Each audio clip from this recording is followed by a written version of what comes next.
Hey folks, here at OS Reviews. You're watching our video first look and first impressions review of the LESHP wired keyboard. It sells on Amazon for under 15 bucks, and it's currently one of the more popular newly released options that you can find because it is so cheap, one of the cheapest keyboards you can pick up.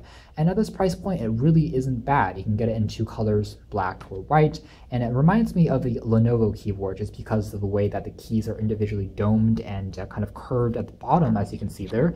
And it's an island or a chiclet style keyboard, which I think is preferable over a more traditional an older style keyboard, just because the keys are individually spaced and it's a bit more easier to type on for longer periods of time. There's also a dedicated numpad on the right hand side, as you can see here, which includes quick launch keys for calculations as well as for doing quick operations, which can be useful in the office setting.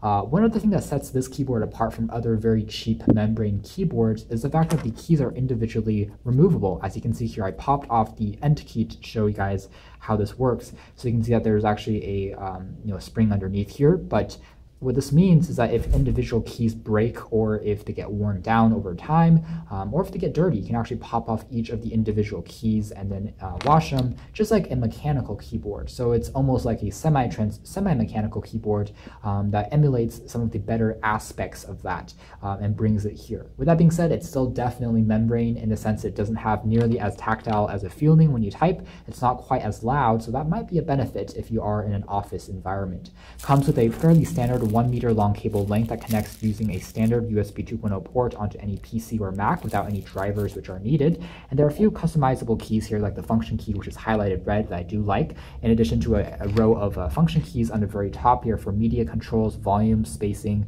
playing pause, as well as LED lights to tell you when the caps, num, and various locks have been accessed. It's a polycarbonate keyboard, so it does resist wear and tear fairly well. And there's also the Windows key and the spacebar key are fairly evenly distributed, so you can tap on anywhere and it still feels quite responsive and clicky. The back is also worth noting quickly, just because it doesn't have one of those adjustable arms that you can pop up for an angle. In fact, the entire keyboard is always positioned at an angle because, as you can see here, it has this built-in kind of indent that allows the keyboard to be placed at an angle when it's on a flush surface or a desk, which is a good thing, I suppose.